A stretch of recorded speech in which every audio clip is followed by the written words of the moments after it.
Hola amigos, ¿qué tal? Buenos días.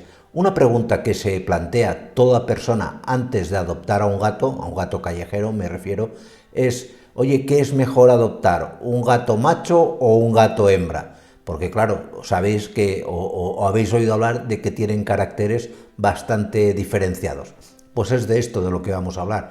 No de deciros si tenéis que adoptar un gato macho o un gato hembra, sino de explicaros las diferencias de su carácter que os harán más fácil el poder elegir entre adoptar un gato macho o un gato hembra. Antes de empezar, deciros de que si habéis decidido adoptar a un gato callejero, vamos, felicitaros, es la mejor opción, porque honradamente estáis ayudando a un animal que lo necesita, lo necesita. Los gatos en la calle lo pasan por lo general muy mal. De hecho, os lo explicaba en un vídeo aquí recientemente explicándoos qué siente un gato cuando lo adoptas. Pero una vez que has decidido adoptarlo, la pregunta es, oye, ¿por qué me decido? ¿Por un gato macho o un gato hembra? Y claro, hay diferencias que debéis conocer. Por ejemplo, el gato macho es prácticamente siempre un gato de entrada mucho más aventurero, es un animal que tiene más tendencia a salir a investigar, a salir a inspeccionar, es decir, es un animal que por lo general son más tendentes a tener infinidad de accidentes domésticos, desde un enchufe a que se te pueda escapar y caerse de un balcón, etcétera. Por lo general es mucho más activo, mucho más investigador y en este sentido pues no deja de ser más riesgo que el gato hembra. Las hembras son por lo general más conservadoras, son animales que les gusta más la tranquilidad, no salir tanto a investigar, etc. En segundo lugar, los gatos machos son mucho más territoriales que las gatas.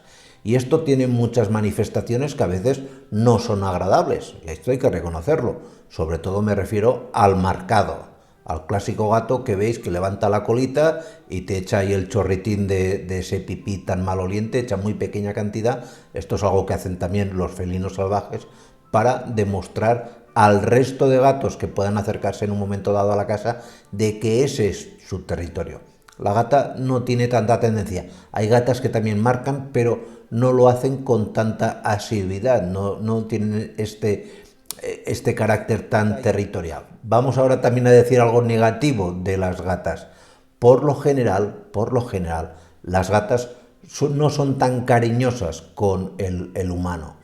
La gata es más recelosa, más temerosa, le tiene más respeto al humano y le suele costar más generar confianza. En cambio, el macho, al verse un animal más grande, suele acercarse más, suele ser más atrevido y este grado de atrevimiento hace que mayoritariamente los gatos suelen ser un poco más cariñosos. Ojo, no estoy diciendo que tengas una gata y sea tremendamente cariñosa, estamos hablando de una generalidad. Luego nos encontramos con los celos.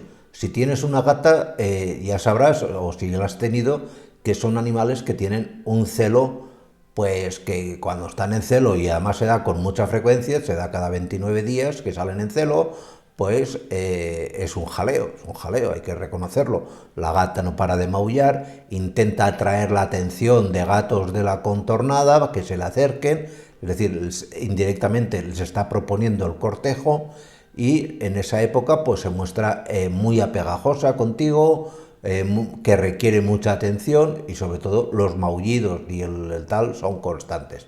Esto, tanto en machos como en hembras, es solucionable y es solucionable con la esterilización, pero también hay que reconocer que esterilizar a una gata hembra pues viene a costar prácticamente el doble que esterilizar a un gato macho, porque es más fácil. En un caso das el corte, lo sacas, echas un nudo y ya está.